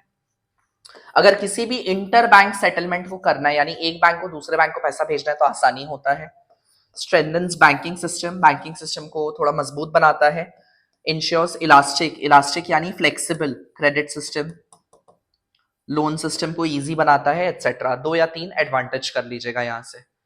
नेक्स्ट आते हैं custodian of foreign exchange reserve. Now कोई भी फॉरेन पेमेंट होना है अगर इंपोर्ट और एक्सपोर्ट के ऊपर, तो वो आरबीआई के थ्रू होते हुए जाना है। एक आरबीआई कोड नंबर होता है, किसी भी एक्सपोर्टर या इंपोर्टर को उसका रिक्वायरमेंट होता है, उसके बिना आप पेमेंट नहीं कर सकते हो, क्योंकि आरबीआई हमने किया था ना बैलेंस ऑफ पेमेंट में डर्टी फ्लोटिंग। सो जो सेंट्रल बैंक होता है वो इंटरवीन करता है, पहले तो exchange rate flexible exchange rate system के अंदर में डिमांड सप्लाई के थ्रू खुद ब खुद एडजस्ट होता है, लेकिन अगर बहुत ज्यादा एक्सट्रीम फ्लक्चुएशंस आ रहा है तो आरबीआई को इंटरवीन करके उसको स्टेबलाइज भी करना होता है, रिवैल्यूएशन या डिवैल्यूएशन करके, बोल के आरबीआई पूरे कंट्री का, सारे कंट्री का फॉरेन करेंसी अपने पास एज रिजर्व्स मेंटेन करता है, कि जब भी अगर करेंसी, हमारा होम करेंसी बहुत ज्यादा डेप्रिशिएट हो रहा है, उसको बचाना है, तो फिर वो लोग अपना रिजर्व्स को निकाल के मार्केट में इंजेक्ट कर देता है ताकि रेट स्टेबलाइज हो सके। एंड बहुत ज्यादा अगर अप्रिशिएट कर रहा है हमारा domestic currency, home currency, and जिसकी वजह से इंपोर्ट बढ़ रहा है, डोमेस्टिक गुड्स को कोई नहीं पूछ रहा है, तो फिर आरबीआई खरीद के रिजर्व्स बना के मेंटेन कर लेता है। सो बेसिकली आरबीआई के पास सारे कंट्री का foreign currency as reserve maintain है ताकि वो एक्सचेंज रेट स्टेबिलिटी मेंटेन कर सके। मेन पर्पस क्या है? To bring stability in the exchange rate, ठीक है, to buying, through buying and selling of securities. Now lender of last resort, इसका दूसरा नाम, इसको अच्छे से याद रखिएगा, it's called sin qua non. Sin qua non का मतलब होता है एब्सोल्युटली एसेंशियल, यानी बहुत ज्यादा जरूरी, ठीक है। Sine qua non function, absolutely essential. So basically जब भी commercial banks they have exhausted their fund, उनके पास पैसा खत्म हो गया है, रिसोर्सेज नहीं है, कहीं से लोन नहीं ले पा रहा है, कहीं से मैनेज नहीं कर पा रहा है पैसा को, बहुत ज्यादा कैश क्रंच है, इन दैट केस वो लोग आरबीआई के पास अप्रोच करता है, and RBI as a last resort, as a last help, सारे कमर्शियल बैंक को हेल्प करता है टू ओवरकम देयर क्राइसिस, ठीक है, to make up for their crisis, उसी को हम लोग लेंडर ऑफ लास्ट रिसोर्ट बोलते हैं। So RBI provides emergency financial support to commercial bank through liquidity crisis, discounts, basically rediscount approved security and grants collateral based loan, यानी कुछ mortgage के against में, and it prevents, helps from banking failure and maintains public confidence. Clearing house function basically जो cash reserve वाला है उसी का extension है, जो मैंने आपको बताया कि क्योंकि सारे कमर्शियल बैंक का कैश रिजर्व आरबीआई के पास मेंटेन है, बोल के जब भी एक बैंक को दूसरे बैंक को फंड ट्रांसफर करना है तो बहुत आसानी से कर सकता है, सिर्फ एक एंट्री को पास करके, एक का डेबिट एंड दूसरा का credit, and claims and settlement adjust हो जाएगा। I hope that is clear. And controller of credit, the most important topic अभी हम लोग डिस्कस करेंगे कि कमर्शियल बैंक को क्रेडिट क्रिएटर्स बोला जाता है, वो लोग पैसा बनाते हैं, बट आरबीआई को, सेंट्रल बैंक को क्रेडिट कंट्रोलर्स बोला जाता है, वो लोग पैसा को कंट्रोल करते हैं। यानी वो लोग कुछ पॉलिसीज ऐसा बनाते हैं, एक्सरसाइज करते हैं, जिससे कमर्शियल बैंक का लेंडिंग कैपेसिटी, लोन देने का कैपेसिटी या तो एक्सपैंड होता है या तो कॉन्ट्रैक्ट होता है। नाउ इन्हीं पॉलिसी को, इसी को अम्ब्रेला टर्म में मॉनेटरी पॉलिसी बोला जाता है बैंक का, ठीक है। मॉनेटरी पॉलिसी जो थ्योरी ऑफ इनकम एम्प्लॉयमेंट में याद है हमने छोड़ा था, इन्फ्लेशन डिफ्लेशन वाला, इन्फ्लेशनरी डिफ्लेशनरी गैप में मैंने बोला था monetary policy and fiscal policy है। जब वो चैप्टर कंप्लीट होगा तो आपको बेटर समझ में आएगा। तो यहां ये चीज करती है ऑटोमेटिकली आपका इन्फ्लेशनरी गैप और डिफ्लेशनरी गैप वाला पार्ट भी क्लियर हो जाएगा, ठीक है, कि इन्फ्लेशन टाइम पे क्या करेगा, डिफ्लेशन टाइम पे क्या करेगा। तो सबसे पहले तो आपका मॉनेटरी पॉलिसी। ना मॉनेटरी पॉलिसी को भी डिवाइड किया गया है दो हिस्सा में, एक है क्वांटिटेटिव मेथड एंड एक है क्वालिटेटिव मेथड। अंतर क्या है? क्वांटिटेटिव का फंक्शन या रोल ये है कि ओवरऑल वॉल्यूम ऑफ मनी जो है, यानी जितना लेंडिंग कैपेसिटी है एक साथ पूरा उस पर अटैक करने का, आरबीआई का ओवरऑल, कमर्शियल बैंक का ओवरऑल लेंडिंग कैपेसिटी को डायरेक्टली अटैक करने का, वॉल्यूम ऑफ क्रेडिट को डायरेक्टली अटैक करने का। बट क्वालिटेटिव मेथड्स जो बनाए गए हैं वो बेसिकली लोन्स को रीडायरेक्ट कर देता है, मतलब कोई स्पेसिफिक पर्पस या कैटेगरी का जो लोन है उसको सिर्फ रेगुलेट करने के लिए क्वालिटेटिव मेथड बनाया गया है, ठीक है। इसके अलावा एक और फंक्शन अभी हम लोग डिस्कस करेंगे क्वालिटेटिव एंड क्वांटिटेटिव को डिटेल में। इसके अलावा अगला फंक्शन है publication of economic and statistical information. Basically RBI सारे सोर्सेज से, reserve bank of India, central bank जो है, सारे सोर्सेज से इकोनॉमिक इंफॉर्मेशन को कलेक्ट करता है एंड उसको अलग अलग प्लेटफॉर्म्स में रिलीज भी करता है, जिसको पढ़ के इन्वेस्टर्स, बैंक्स, बिजनेसेस, इंस्टीट्यूशन उसको रीड करके अपना इकोनॉमिक डिसीजन बना सकते हैं कि उन्हें कहां इन्वेस्ट करना है, कहां डिसइन्वेस्ट करना है, ठीक है। चलिए स्टार्ट करते हैं पॉलिसीज के साथ।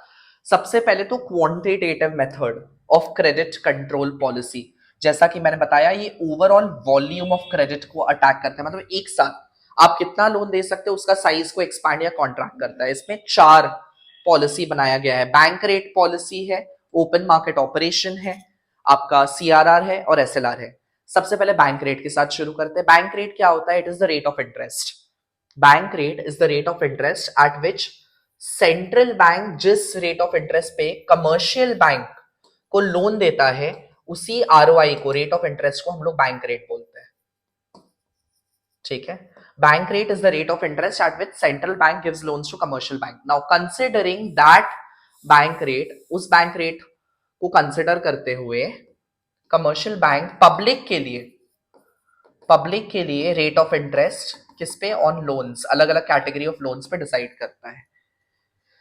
अब मान लीजिए अगर सेंट्रल बैंक को इन्फ्लेशन के टाइम पे, इन्फ्लेशनरी गैप, इन्फ्लेशन के टाइम पे, इन्फ्लेशन का कारण क्या होता है? इंक्रीज इन मनी सप्लाई, बहुत ज्यादा पैसा है लोग के हाथ में, उस पैसा को खींचना है, कंट्रोल करना है, यानी क्रेडिट को कॉन्ट्रैक्ट करना है, छोटा करना है, कम लोन ले लो। तो उस टाइम पे क्या किया जाएगा? बैंक रेट को बढ़ा दिया जाएगा। तो जब सेंट्रल बैंक रेट बढ़ाएगा, अपना रेट ऑफ इंटरेस्ट बढ़ाएगा कमर्शियल बैंक के लिए लोन पे, तो कमर्शियल बैंक भी तो अपना रेट ऑफ इंटरेस्ट इंक्रीज कर देगा पब्लिक के लिए। So now public is getting expensive loan and जिसकी वजह से automatically they will be discourage and they will stop taking loan. Flow of credit is contracted, छोटा हो जाएगा। लेकिन डिफ्लेशन का टाइम है, डिफ्लेशन के टाइम पे आपको मोटिवेट करना है लोग को स्पेंड करने के लिए, यानी कमर्शियल, आरबीआई चाहता है कि और लोग और लोन ले कमर्शियल बैंक से, ठीक है, कमर्शियल बैंक और ज्यादा लोन दे, तो उस टाइम पे वो लोग बैंक रेट को कम कर देगा। जैसे ही बैंक रेट को कम करेगा तो कमर्शियल बैंक भी अपना रेट ऑफ इंटरेस्ट कम कर देगा पब्लिक के लिए। Now public is getting cheaper loan, automatically they will start taking more loan and flow of credit will increase, money supply बढ़ जाएगा इकोनॉमी में, ठीक है। नाउ बैंक रेट जो होता है जनरली वो लॉन्ग टर्म लोन्स के लिए होता है, ठीक है। शॉर्ट टर्म के लिए अगर बात करें, शॉर्ट टर्म के लिए बात करें तो बनाया गया है रेपो रेट को और रिवर्स रेपो रेट को। नाउ रेपो रेट क्या होता है? सेम चीज, बैंक रेट को आप रेपो रेट भी बोल सकते हो, बस यही है कि रेपो रेट आपका शॉर्ट टर्म के लिए होता है, रिवर्स रेपो रेट भी आपका शॉर्ट टर्म के लिए होता है, जहां पे जब सेंट्रल बैंक जिस रेट ऑफ इंटरेस्ट पे अपना बॉन्ड्स को बेचता है उसको रेपो रेट बोलते हैं।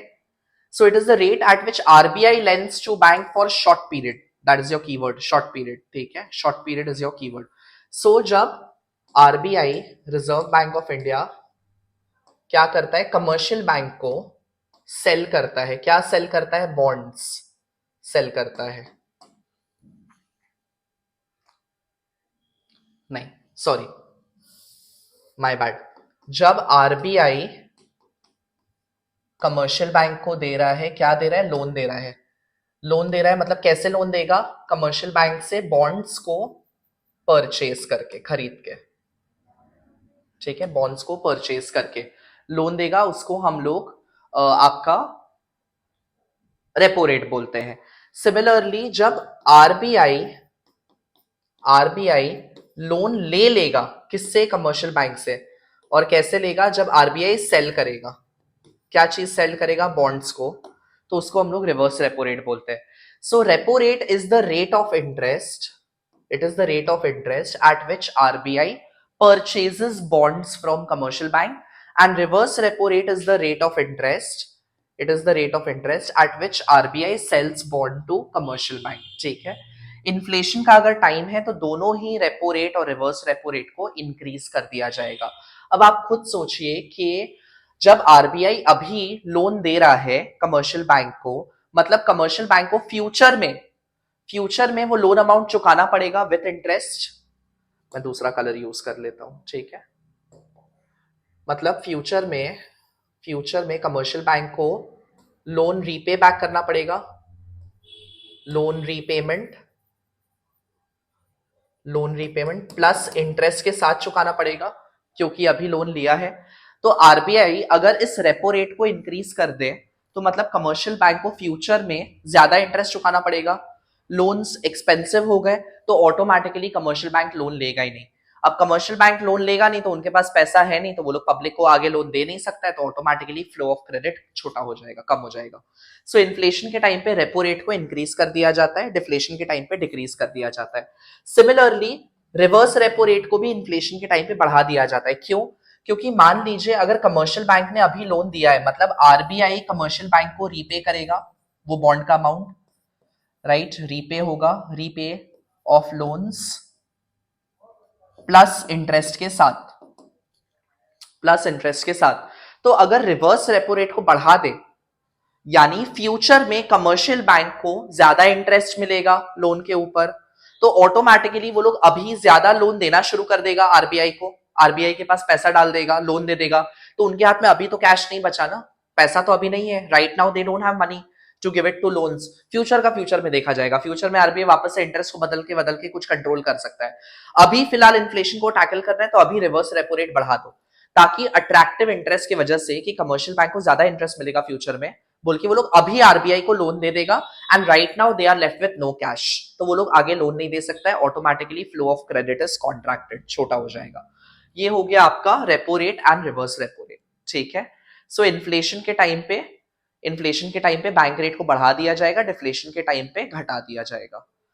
नेक्स्ट आते हैं ओपन मार्केट ऑपरेशन। अभी जो हमने रिवर्स रेपो रेट और रेपो रेट किया उसी को ओपन मार्केट ऑपरेशन भी आप बोल सकते हो।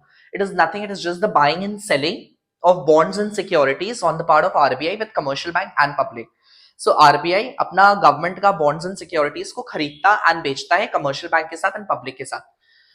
So trading of bonds and security is called open market operation। अब मान लीजिए सेंट्रल बैंक यानी आरबीआई को इन्फ्लेशन के टाइम पे है पैसा चाहिए, कैश चाहिए, किससे, कमर्शियल बैंक से, कि कमर्शियल बैंक के पास पैसा ना रहे हाथ में, तो वो लोग क्या करेगा, they will start selling security, बेचेगा।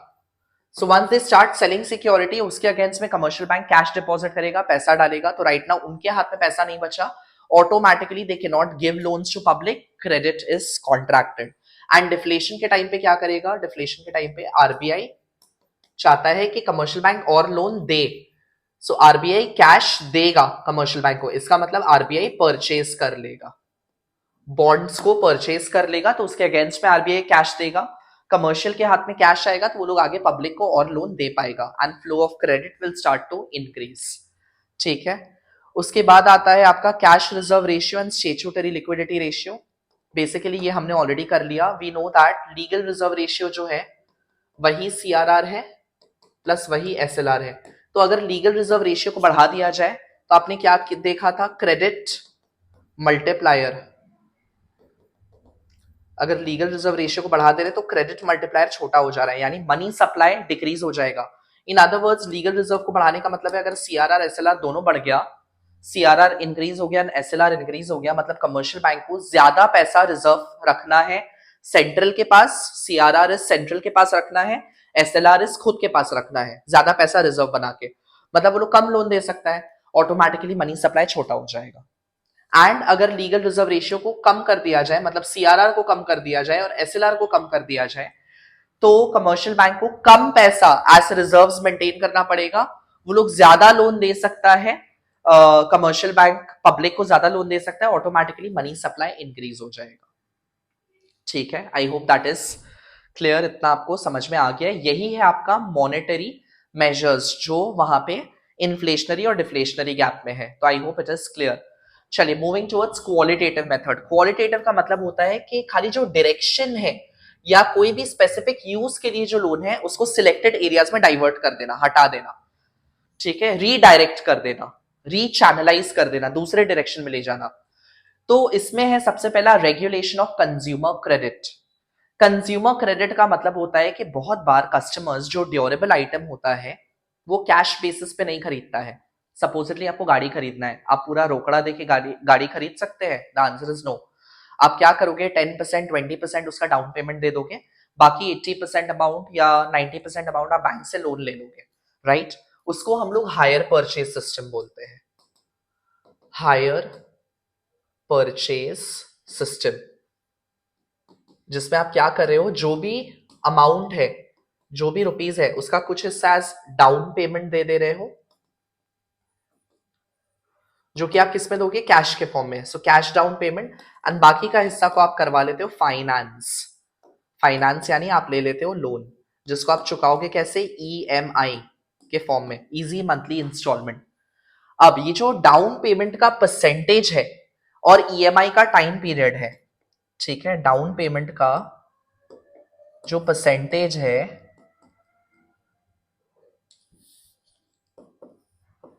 डाउन पेमेंट का जो परसेंटेज है एंड इसका जो टाइम पीरियड है, वो सेट कौन कर सकता है, वो आरबीआई सेट कर सकता है। अब आरबीआई को अगर डिस्करेज करना है लोगों को लोन लेने से, कोई पर्टिकुलर कैटेगरी में कार लोन नहीं लेना है लोग को, मतलब आपको डिस्करेज करना है कि लोग ज्यादा कार लोन ना ले, तो आप ऑटोमेटिकली डाउन पेमेंट का परसेंटेज को इंक्रीज कर दोगे, बोलोगे कि जहां पहले 10% डाउन पेमेंट करना होता था अब आप 30% डाउन पेमेंट करिए, एंड टाइम पीरियड को आप छोटा कर दोगे। तो जैसे ही टाइम पीरियड को छोटा करोगे तो ईएमआई जो मंथली इंस्टॉलमेंट का अमाउंट है वो इंक्रीज हो जाएगा, बड़ा हो जाएगा, हर महीना ज्यादा ईएमआई पे करना पड़ेगा, ऑटोमेटिकली पब्लिक डिस्करेज हो जाएगा, लोन लेना बंद कर देगा। तो फ्लो ऑफ मनी उस पर्टिकुलर लोन के लिए छोटा हो गया, कार लोन के लिए छोटा हो गया। अगर आप एनकरेज करना चाहते हो कि लोग और ज्यादा कार लोन ले, तो आप फिर डाउन पेमेंट का परसेंट को छोटा कर दोगे एंड टाइम पीरियड को बड़ा कर दोगे, रीपेमेंट ऑफ जो टाइम पीरियड है उसको इंक्रीज कर दोगे, ताकि ईएमआई का अमाउंट छोटा हो जाए and people start taking more loans. ये हो गया आपका regulation of consumer credit. I hope that is clear. देख लीजिए, आप खुद से रीड कर लीजिए। It regulates the hire purchase finance for consumer durable, central bank alters यानी changes interest rates, down payment, installment, repayment period to expand credit. Down payment को छोटा कर दिया जाएगा, रीपेमेंट पीरियड को इंक्रीज कर दिया जाएगा, ठीक है, सॉरी, हाँ, डाउन पेमेंट छोटा, रीपेमेंट को एक्सपैंड, एंड रिस्ट्रिक्ट करना है तो ऑपोजिट एक्शन, मतलब डाउन पेमेंट का अमाउंट परसेंट को बड़ा कर दिया जाएगा, रीपेमेंट को छोटा कर दिया जाएगा। I hope that is clear. Next is regulation of margin requirement. Margin का मतलब होता है कि जब भी आप बैंक से लोन लेने जाओगे आपको कुछ ना कुछ सिक्योरिटी प्रेजेंट करना पड़ेगा, चाहे करंट एसेट हो चाहे फिक्स्ड एसेट्स हो। अब आप जितना वैल्यू का सिक्योरिटी प्रेजेंट करोगे उसके अगेंस्ट में बैंक पूरा पैसा आपको लोन नहीं देगा, हमेशा कुछ पैसा रख लेगा। सपोजिटली आपने 1 लाख रुपए का सिक्योरिटी दिखाया, तो बैंक आपको 1 लाख के सिक्योरिटी के अगेंस्ट में सिर्फ 80 या 85% या 90% लोन ही अप्रूव करेगा, 10% वो आपको नहीं देगा। तो 1 लाख का सिक्योरिटी पे आपको सिर्फ 80,000 रुपए का लोन मिल रहा है, तो 20 लाख रुपए क्या हो गया, 20 लाख रुपए 2 लाख रुपए क्या हो गया, 2 लाख रुपए आपका मार्जिन हो गया। 1 लाख अगर आपने सिक्योरिटी दिखाया और बैंक बोलता है कि मैं आपको सिर्फ 1 लाख के ऊपर 80% लोन अप्रूव करूंगा, मतलब 80,000 रुपए का लोन दूंगा, तो 20,000 रुपए क्या हो गया आपका मार्जिन हो गया, ठीक है। So margin is the difference between the value of security कितना है 1 लाख रुपए and the amount of loan granted, कितना का लोन ग्रांट हुआ 80,000, सो मतलब 20% मार्जिन हो गया, 20,000 रुपए मार्जिन हो गया। अब ये मार्जिन को इंक्रीज या डिक्रीज करने का पावर किसके पास है, आरबीआई के पास है। अगर आरबीआई डिस्करेज करना चाहता है कि पब्लिक लोन ना ले तो वो लोग मार्जिन को बड़ा कर देगा। मतलब 1 लाख रुपए के लोन के ऊपर सपोजिटली आपको पहले 80% लोन अप्रूव करा था, अब मैं आपको खाली 60% लोन दूंगा। मतलब 1 लाख की सिक्योरिटी पे आप खाली 60,000 रुपए का लोन ले सकते हो। तो आप बोलेगा बहुत महंगा लोन है, नहीं खरीदना है, रहने दो, नहीं लेना है लोन, छोड़ देते हैं। तो automatically public will stop borrowing and flow of money will contract छोटा हो जाएगा। एंड अगर एनकरेज करना है लोगों को लोन लेने से तो मार्जिन को कम कर दिया जाएगा on the part of RBI कि 1 लाख रुपए की सिक्योरिटी के अगेंस्ट में आपको 90% लोन दे देता हूं, मतलब 90,000 का लोन दे दूंगा, 10,000 का नहीं दूंगा। तो ऑटोमेटिकली आप देखिएगा अच्छा 1 लाख की सिक्योरिटी पे 90,000 लोन मिल जा रहा है, चलो लोन ले लेते हैं। तो flow of credit will start expanding in the economy, ठीक है। Third is credit rationing. Rationing का मतलब होता है अपर लिमिट, ठीक है, रैशनिंग इज अपर लिमिट। तो बहुत बार क्या करता है आरबीआई, अपर लिमिट या सीलिंग भी आप बोल सकते हो। प्राइस सीलिंग आपने किया था याद है ना, मैक्सिमम प्राइस को प्राइस सीलिंग बोलते हैं, अपर लिमिट लगा देना।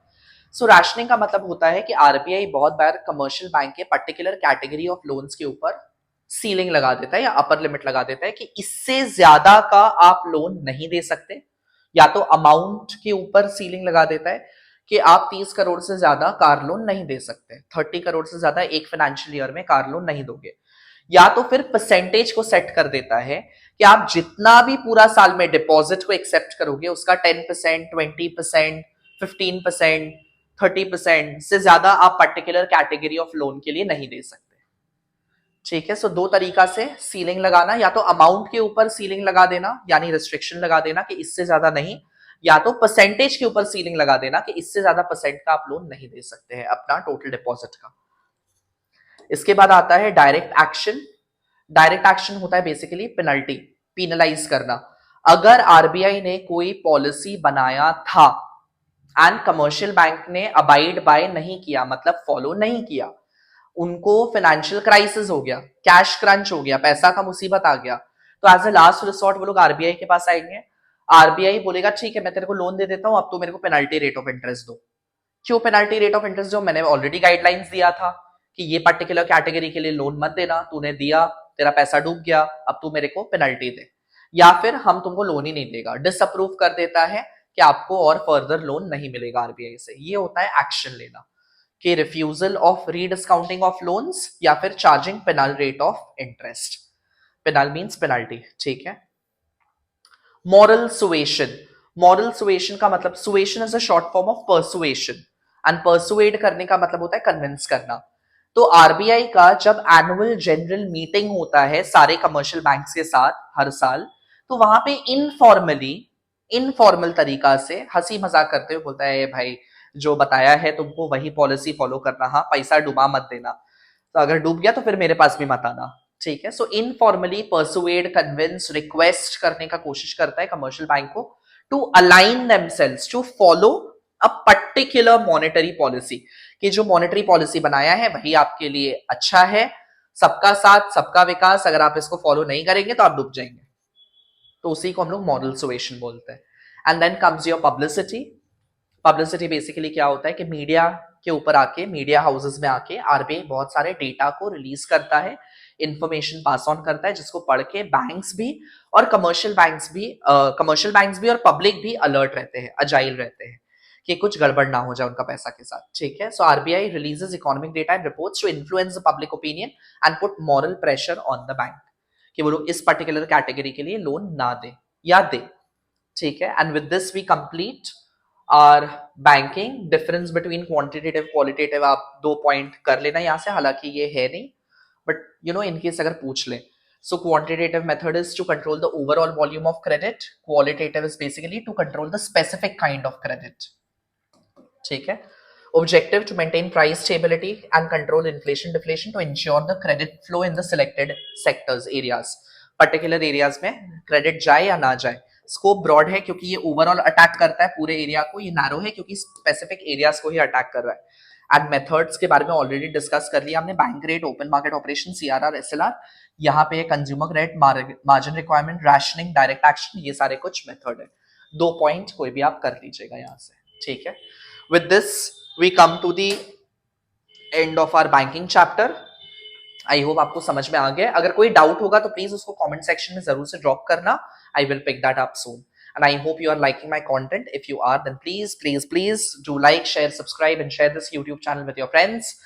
Till then, keep studying, keep hustling. Your examinations are just 100 days away now. So, with this, I'll take your leave. I'll see you in my next video with, I think, public fiscal policy. मैं start करूँगा. So, till then, keep studying, keep smiling. Take care. Bye bye.